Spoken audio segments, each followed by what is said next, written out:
തമിഴ്നാട്ടിൽ ബി.ജെ.പിയുടെ മുൻ സംസ്ഥാന അധ്യക്ഷനായ കെ അണ്ണാമലൈ ഇന്ന് ബി.ജെ.പിയിൽ നിന്ന് രാജിവച്ചിരിക്കുകയാണ്. ഡൽഹിയിൽ 2 ദിവസമായി ബി.ജെ.പിയുടെ മുതിർന്ന നേതാക്കളുമായി കൂടിക്കാഴ്ച നടത്തിയതിനു ശേഷമാണ് അദ്ദേഹം ഇന്ന് ഈ ഒരു അരമണിക്കൂറിന് മുമ്പേ ബി.ജെ.പിയുടെ ദേശീയ അധ്യക്ഷൻ നിതിൻ നബീന് രാജിക്കത്ത് കൈമാറിയിരിക്കുന്നത്. വൈകുന്നേരം 4 മണിക്ക് അമിത്ഷായുമായി അദ്ദേഹം ഒരു കൂടിക്കാഴ്ച നടത്താനായിട്ട് നിശ്ചയിച്ചിട്ടുണ്ട്. ഈ കെ അണ്ണാമലൈ ബി.ജെ.പിയുമായിട്ടൊന്ന് ഇടഞ്ഞു നിൽക്കാനുള്ള ഒരു പ്രധാനപ്പെട്ട കാരണം ഈ കഴിഞ്ഞ നിയമസഭാ തെരഞ്ഞെടുപ്പുമായി ബന്ധപ്പെട്ട് തമിഴ്നാട്ടിൽ ബി.ജെ.പിയും എ.ഐ.ഡി.എം.കെയും തമ്മിൽ ഒന്ന് കൂടാനായിട്ട് അവർ തീരുമാനമെടുക്കുന്നു. അതിൽ എ.ഐ.ഡി.എം.കെ മുന്നോട്ട് വെച്ച ഒരു പ്രധാന ഉപാധി എന്ന് പറയുന്നത് കെ അണ്ണാമലൈ ബി.ജെ.പിയുടെ ഒരു സംസ്ഥാന അധ്യക്ഷനായി വരാൻ പാടില്ല, അതായത് തമിഴ്നാട്ടിൽ ബി.ജെ.പിയുടെ സംസ്ഥാന അധ്യക്ഷനായി വരാൻ പാടില്ല.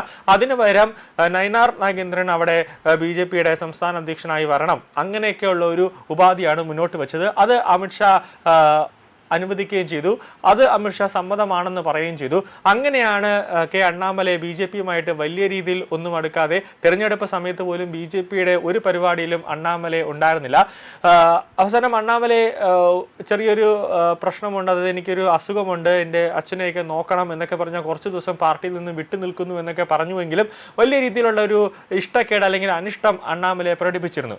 അപ്പോൾ അതിനുശേഷം അണ്ണാമലൈക്ക് ഒരു മികച്ച ഒരു പദവി നൽകും, അല്ലെങ്കിൽ എം.പി സ്ഥാനം നൽകും, അല്ലെങ്കിൽ കേന്ദ്ര സഹമന്ത്രിയാക്കും, അല്ലെങ്കിൽ ദേശീയ ചുമതലയൊക്കെ നൽകുമെന്ന് പാർട്ടി പല പ്രാവശ്യം പറയുന്നുണ്ടെങ്കിലും അതിലൊന്നും തന്നെ ഒരു തരത്തിലുമുള്ള ഒരു നിലപാട് കേന്ദ്ര സർക്കാർ എടുത്തിട്ടില്ല, അല്ലെങ്കിൽ ബി.ജെ.പിയുടെ ദേശീയ നേതൃത്വം എടുത്തിട്ടില്ല എന്നതാണ് ഏറ്റവും പ്രധാനപ്പെട്ട കാര്യം. ഓരോ വകുപ്പുകൾ തരാമെന്ന് പറയുന്നതല്ലാതെ അത് അണ്ണാമലയ്ക്ക് കൃത്യമായിട്ട് ഒരു വകുപ്പ് തരും എന്ന് പറയുന്നില്ല.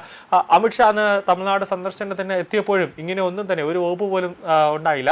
അങ്ങനെയാണ് ബി.ജെ.പിക്ക് എന്നെ ആവശ്യമില്ല, അതുകൊണ്ട് ഞാൻ ഇനി ബി.ജെ.പിയിൽ തുടരേണ്ട കാര്യമില്ല എന്ന് അണ്ണാമലൈ പറയുന്നത്. അതുകൊണ്ടാണ് ഇപ്പോൾ അണ്ണാമലൈ ബി.ജെ.പിയിൽ നിന്ന് തന്നെ രാജിവെക്കാനായിട്ട് ഒരു നീക്കം നടക്കുന്നത്.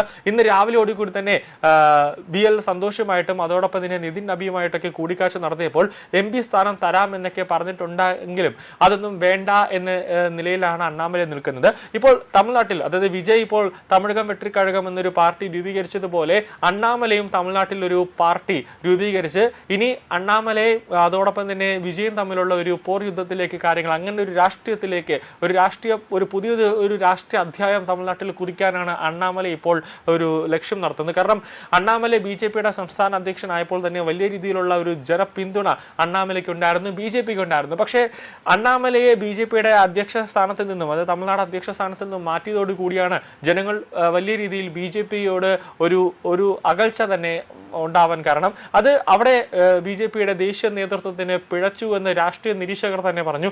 ഒരു കാരണവശാലും എ.ഐ.ഡി.എം.കെയുടെ വാക്ക് കേൾക്കരുത്, അങ്ങനെ കേട്ടുകൊണ്ട് നയനാർ നാഗേന്ദ്രനെ ബി.ജെ.പിയുടെ സംസ്ഥാന അധ്യക്ഷനാക്കരുതെന്ന് രാഷ്ട്രീയ നിരീക്ഷകർ പല പ്രാവശ്യം പറഞ്ഞിട്ടുണ്ട്, പല വാർണിങ്ങുകളും നൽകിയതാണ്. പക്ഷേ അതൊന്നും തന്നെ ബി.ജെ.പിയുടെ ദേശീയ നേതൃത്വം കേട്ടില്ല. അവിടെ ബി.ജെ.പിക്ക് ഒരു പാളിച്ച സംഭവിച്ചു.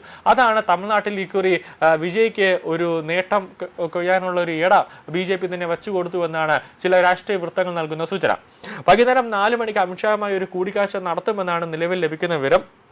അതിലും അമിത്ഷാ ഒരു കേന്ദ്രമന്ത്രി സ്ഥാനം, അതായത് ഇപ്പോൾ ജൂൺ പകുതിയോടുകൂടി ഒരു പുനഃസംഘടന വരുന്നുണ്ട്, അതിൽ ഒരു കേന്ദ്രമന്ത്രി സ്ഥാനം തരാം എന്നൊക്കെ പറയുന്നുണ്ടെങ്കിലും അതൊന്നും വേണ്ട എന്ന നിലയിലേക്ക് ആണ് അണ്ണാമലൈ നിൽക്കുന്നത്. കാരണം ഇത്രയും കാലം എനിക്കൊരു പരിഗണന ഒന്നും തന്നിട്ടില്ല, ഇപ്പോൾ ഞാൻ പോകുന്നു അല്ലെങ്കിൽ ഞാൻ ഈ റിസൈൻ ചെയ്യുന്നു എന്ന് പറയുമ്പോൾ എനിക്ക് ഇങ്ങനത്തെ കുറച്ച് പദവികൾ വെച്ച് നീട്ടുന്നത് അത് ജനങ്ങൾക്കിടയിൽ ഒരു തെറ്റായ ഒരു സന്ദേശം, അല്ലെങ്കിൽ വളർന്നു വരുന്ന ബി.ജെ.പിയുടെ മറ്റ് പ്രവർത്തകർക്കിടയിൽ ഒരു തെറ്റായ സന്ദേശം ഉണ്ടാകുമെന്നാണ് അണ്ണാമലൈ ഇപ്പോൾ പറയുന്നത്.